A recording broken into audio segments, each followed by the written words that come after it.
Kailan mo ba planong kupupin si Darlene? Hinahanap na siya ni Ziggy at saka ni Mama. Dito lang sa bahay ko ang anak ko. Ikaw ba, galit ka kay Darlene? O nagsiselos ka sa atensyong binibigay ng nanay mo sa kanya? Ano ba nangyayari sa inyong dalawa? Bakit kayo nag-aaway? Siya may kasalanan. Wala akong ginagawa, tapos bigla niya ako sinugod. Ako may kasalanan? Dinig na dinig ko. Nilalait pa kami mag-ina. Kasi sabi ko naman sa'yo masyado nang malalim yung hidwaan ng dalawang yun. Hindi na pwede magtagal sa isang bubong. Inuulong na ang kaso laban sa nanay mo, pero may restraining order sa kanya. Hindi na siya pwedeng lumapit o makipag-usap sa kahit sinong miyembro ng pamilya Cabonet. Kung dati hinayaan kita, ngayon, hindi na. Kasi meron ka palang restraining order. Sa tawag ko lang pala, halika na sa kulungan. So, bibilangan na kita. Isa. Di pa tayo tapos. Babalikan kita, Gisela. Tandaan mo yan.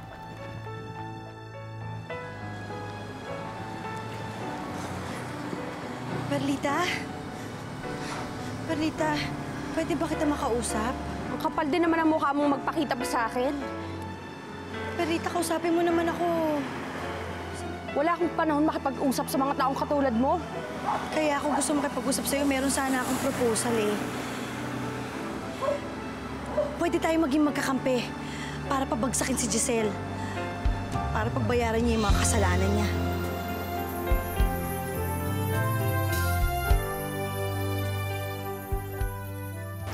Nay? Nay? Wala siya dito. Nasaan siya? Namalengke. Darlene? Ano na naman? Hindi kasi ako sanay na ganito tayo eh. Alam ko na marami tayong alitan noon, pero sana maayos pa rin naman yung pagkakaibigan natin.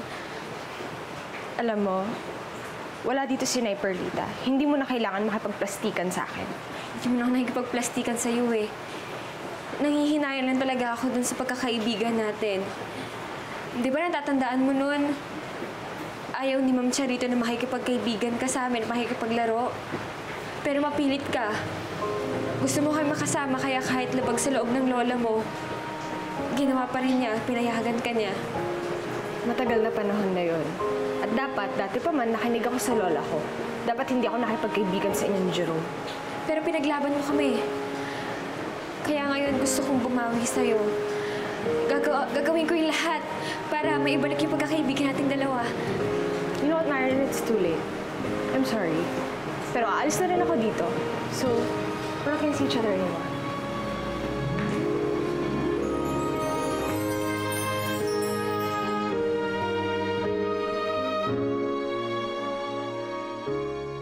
Ano na naman pinaplano mo? Pwede tayo maging magkakampi, Perlita. Pagka nalaman niya na magkakampi tayo, mas matatakot siya sa sikreto niya. Humingi ako sa kanya ng 10 milyon. Pag hindi niya binigay yun, pues, sabihin natin kay Tita Charito tsaka kay Ziggy kung ano yung baho niya. Wala na ba talagang hangganan yung kasakiman mo? At gusto mo pa talagang pagkakitaan ngayon yung kasalanang ginawa niyo sa akin? Perlita, malaking halaga yun. 10 milyon, hati tayo doon. 5 milyon, makakatulong na sa'yo yun, makapagbago ng buhay. Tumahimik ka na, Aida. Wala kang aasahan sa akin. Mabuti pa umalis ka na. Perlita, kailangan ko yun. Kailangan kita Umalis ka na, Aida! Perlita naman. Sige, natulungan mo ko. Umalis ka na bago magdilim ang paningin ko sa'yo!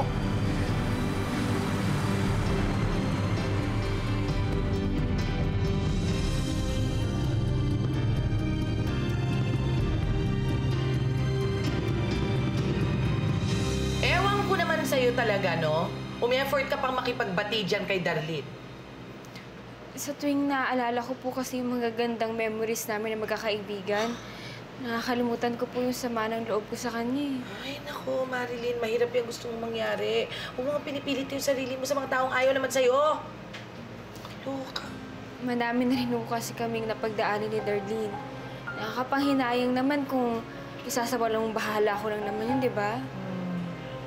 Sana nga lahat ng tao katulad mo, darling. Eh di sana wala nang gulo sa mundo. May world peace na rin sa bahay niyo.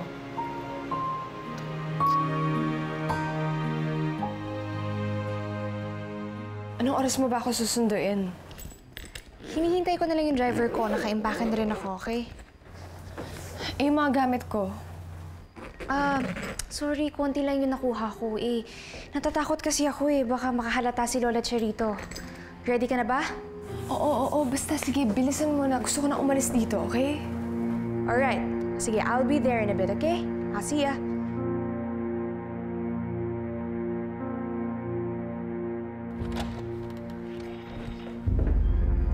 Hello, Allison. Hindi mo susunduin si Darlene? Aalis ka mag-isa papuntang Maynila. O gusto mo sabihin ko kay Mama na all this time, alam mo kung nasaan si Darlene, pero tinago mo siya sa amin.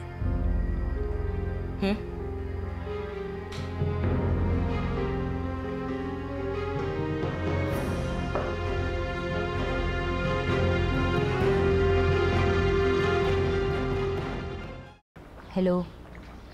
Darlita, nagawa ko na yung inutos mo sa akin. Papunta na ng Maynila si Allison. Hindi na niya susunduin dyan si Darlene. Pero sabihin mo naman sa akin, hanggang kailan mo ba itatago dyan si Darlene? Hello? Sinungaling ka? Bakit? Ano na naman ang ginawa ko? Nagsumbong sa akin ng isa sa mga katulong natin. At ang sabi nila, nung gabing naglaya si Darlene, pinagalitan mo daw siya. Anong sinabi mo? Ziggy, pinagsabihan ko lang naman siya. Ay, bakit siya naglayas? Alam mo, sinisisi ko pa yung sarili ko kung bakit naglaya si Darlene. Tapos malalaman ko na inaway-away mo siya?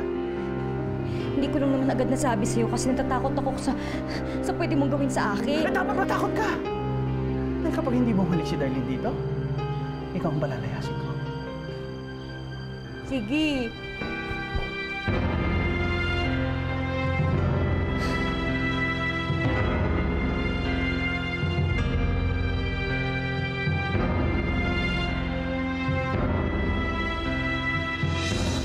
Kumusta lakad mo? Magbibigay ba ng pera si Giselle? Hindi eh.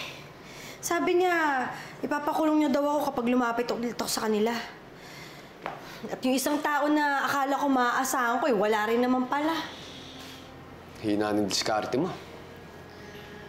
Alam mo, Romy, mukhang wala naman talaga tayo maaasahan sa mga karbonil eh.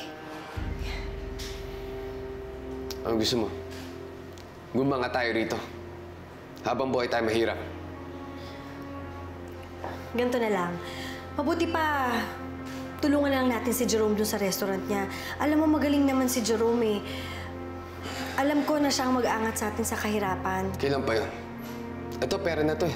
Pakakawalan mo pa ba? Kahit ako hindi mo kaya gawin, ako gagawa. Ako mananakot kay Giselle. Pati ano yung hawak na sikreto mo sa kanya? Wala, yun tungkol lang yung sa pagkatao ni Darlene. Ano pong tungkol sa pagkatao ni Darlene?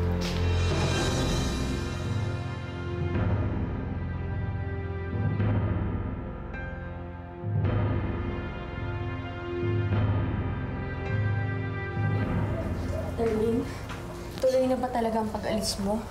Opo, Nay Perlita. Inaantay ko lang si Allison. Tagal nga niya eh. Siguro kung di siya dumating na isang oras, punta na lang ako ng Maynila mag-isa ko. Kailangan mo ba talagang umalis? Oo, Nay Perlita eh. Tsaka, nahihiya niya ako sa inyo kasi parang abala na rin ako dito eh. Hindi, wag mong isipin yon. Welcome na welcome ka dito. Kung pwede nga, dito ko na rin sana tumira. Nay Perlita, bakit pakiramdam ko na parang ayaw niyong umalis ako dito? Eh, di ba, yun naman talaga yung plano na temporary lang ako dito? Matagal na kasi tayong nawalay sa isa't isa. Ayoko na sanang magkahiwalay pa tayo. Sana, Darlene, tumito ka na lang. Di ko naman ho alam, Nay Perlita, na parang anak na yung turing ninyo sa akin. Pero, sige, bigyan niyo ako ng isang reason para magstay ako dito. Ano kasi, Darlene? Perlita! Perlita!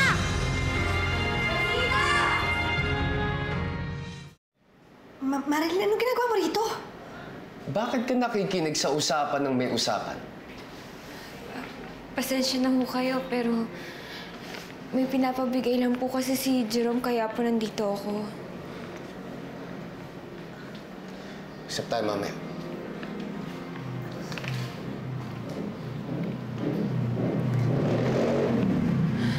Ma'am Aida, ano po yung tungkol sa pagkatao ni Darlene? Huwag mo na problemahin yun, Marilyn. Ano ba yung pinapabigay ni Jerome? Akin na nga yan. Huwag ka nang nakikiusisa. Wala yun.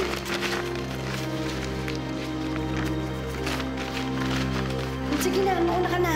Wala yun. Huwag mo na isipin yun. Mali yung narinig mo. Ay, Perlita, si Mommy yun. Ayoko sumama sa kanya. Dito ka lang. Akong bahala, ha?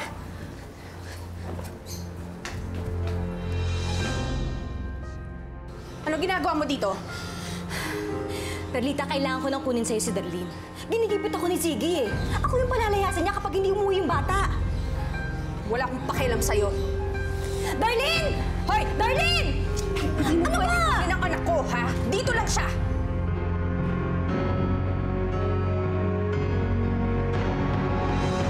Oh, alam mo na. Huwag kang magbabasa ng buhok 2 araw, ha? Huwag tatali. Okay. Thank you. Sige. Mama Josie, ano po kayo sinasabing sekreto ni Ma'am Aida tungkol kay Darlene? Aba, malay natin. Sa tagal ni Aida na nanilhibihan sa pamilyang yan, ang dami nang alam tungkol kay Darlene tsaka sa pamilya niya, no? Natatandaan ko din noon, narinig ko, sinasabi niya na meron din daw siyang alam na sekreto ni Ma'am Giselle. Napaka-chismosa naman pala ng Aidang yan eh. Kaya pala ayaw siya ng nanay mo. Uy, alam mo, Marilyn, ako ikaw, huwag mo nang lalapitan yung babaeng yan. Layuan mo na yan. Pero yung sekreto kasi ni Ma'am Giselle, nasabi niya kay Inay. Ngayon, ang iniisip ko, kung konektado ba yung sinasabing sekreto ni Ma'am Giselle dun sa sekretong sinasabi ni Ma'am Aida tungkol naman kay Darlene. Basta? Bebe. Alam mo, pumapangit ka pag nag-iisip ka ng ganyan. Ay, alam mo, di ba wala namang pakialam si Darlene sa'yo? Eh di dapat ikaw, wala ka na rin pakialam doon. Sige na, mumiting ka na nga. O yan, ang ganda-ganda na ng baby ko ulit. Oh, nung isip pa. Nung isipin yan. Pumapangit. Alam mo na. Hindi mo pwedeng kunin ang anak ko. Dito lang siya. Hindi mo ba maintindihan? Ayaw na sa'yo ng bata. Perlita, please naman. Nakasama mo na siya eh. Isoli mo na siya sa pamilya ko. Ano bang mahirap intindihin sa ayaw niya na sa pamilya niyo? Bakit ka ba nagtataka? Ni minsan, hindi mo binigyan ng pagmamahal si Darlene. Kaya malayo ang loob ng bata sa'yo. Kaya dito lang siya. Kung hindi mo siya kayang alagaan, ako mag-aalaga sa kanya. Oo, sige. Nagkulang ako sa pag-aalaga sa kanya. Pero kahit ano sabihin, nabigyan ko siya ng magandang buhay. Nakapag-aral siya sa magandang eskwelahan, nakapag-travel. Lahat ng gusto niya, nabili niya. Nabigyan ko siya ng masaganang buhay. Buhay na hindi mo maibibigay sa kanya. Hindi sa lahat ng pagkakataon. Pero ang importante, mas mapapabuti dito si Darlene, kaya dito lang siya. Mapapabuti? Dito? Sigurado ka? Eh, hindi ko nga alam kung paano nakatagal si Darlene sa bahay mo eh. Umalis ka na. Binabalaan kita bago kita masaktan. Hindi ako alis dito nang hindi ko kasama ang anak ko. Wala kang karapatang tawagin siyang anak dahil hindi mo siya anak! Hindi siya nanggaling sa'yo! Anak ko si Darlene! Totoo ba ang narinig ko, Nay Perlita? Ako yung anak ninyo?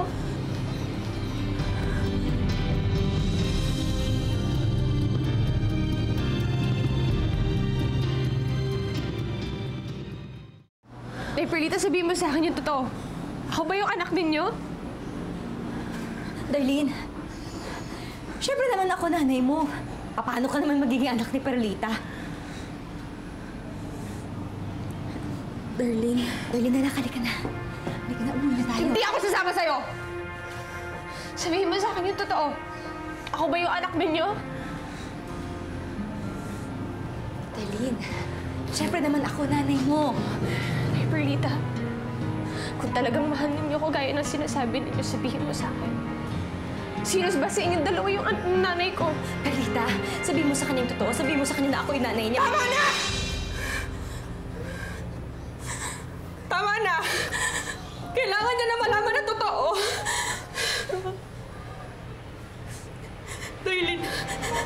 yung nanay mo. Yun ang totoo.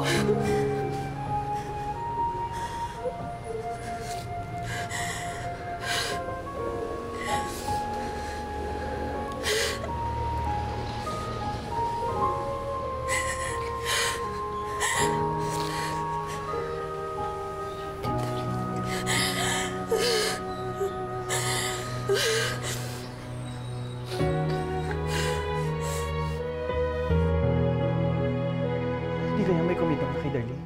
Ano bang may kumidnap? Kung may kumidnap, bakit walang tumatawag? Hindi ba kapag kinikidnap, dapat tinatawagan tayo for ransom? Oh, Chief. Wala pa bang balita sa inyo? Lahat po ng mga tauhan ko'y ginawa na ang lahat para makita ang anak nyo. Naglagay pa nga kami ng reward sa mga pagtuturo kung nasaan siya. Pero hanggang ngayon ay wala pa rin kaming lead. Nasaan na kasi ang batang yan? Ma'am, may natanggap po kaming report nung isang araw na may nakitang isang babae sa ilog. Maaari po ba kayo naming maimbita na sumama sa amin sa morgue to identify the body? Bawiin mo ang sinabi mo, hindi patay ang apo ko. Paano mamamatay si Darlene? Relax. Imposibleng si Darlene yun. Hindi ko mapapatawad ang sarili ko, Ziggy, kapag may nangyaring masama kay Darlene. Dahil nung huli kami mag-uusap, nag-away kami. She's not dead. Ganito lang, sasama ko sa mga polis. Just to check. Dito na lang kayo. Nasaan ang asawa mo?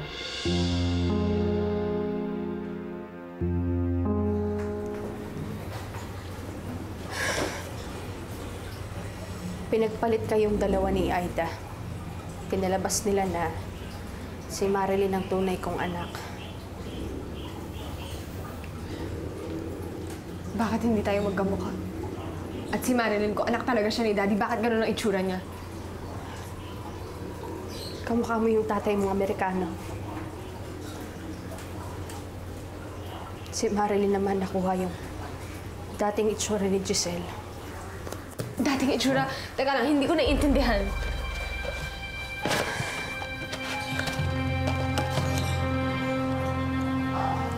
Yan si Rodora.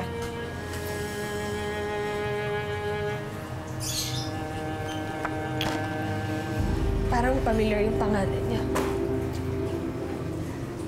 Teka, siya yung kaibigan niyong nawawala. Nahanap ko na siya. Dahil si Giselle at si Rodora ay iisa. Ikaw to? Bakit ganito ang itsura mo? Bakit ang pangit-pangit mo? Hindi ako makapaniwala. My beautiful mom is nothing but a fake. Darlene, mas maniniwala ka ba sa kanya kaysa sa akin? Bakit hindi? May sense naman yung sinasabi niya. Akala ko dati hindi mo lang kaya magmahal, tapos wala kang pakialam sa akin. Nung pala, kaya ka ganun sa akin dahil hindi mo naman ako tunay na anak. Darlene, pwede ba umuwi na lang tayo? Dek, sabihin mo sa akin ng totoo. Bakit mo kami pinagpalit ni Marilyn? Darlene. Sige, kung ayaw mo sabihin sa akin yung totoo, tatanungin ko si Daddy, baka makasagot ka nun. Pwede ba tumigil ka na nga? Sabihin mo sa akin, bakit mo kami pinagpalit? Kasi maganda ka! Si Marilyn pangit!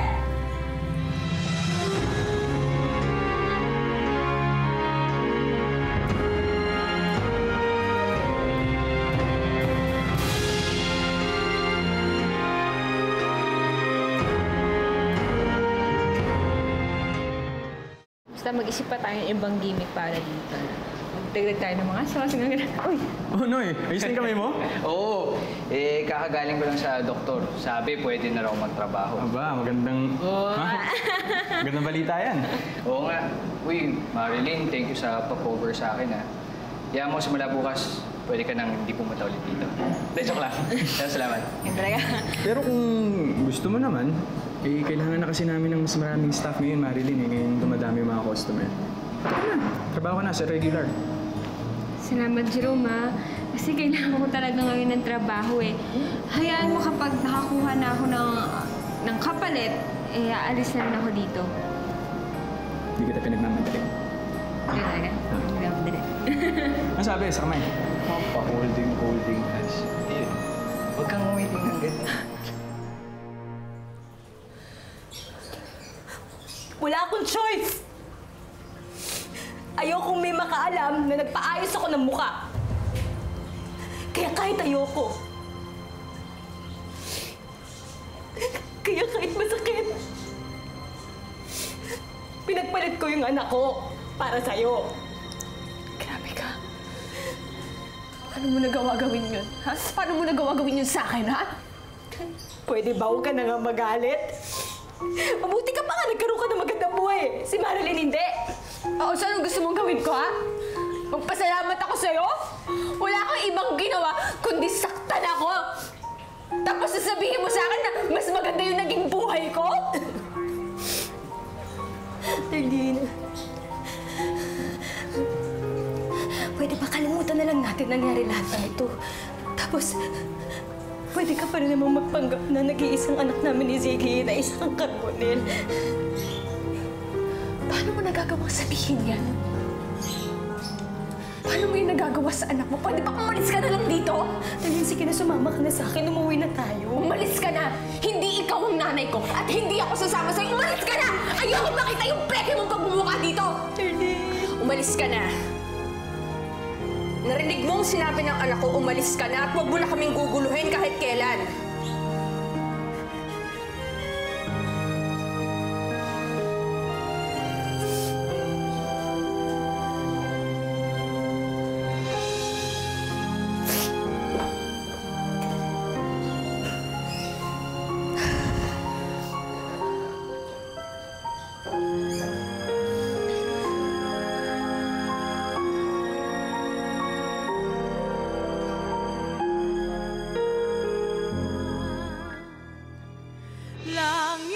Teka lang, kasi ang pagkakaalam ko, bisita ka lang dito.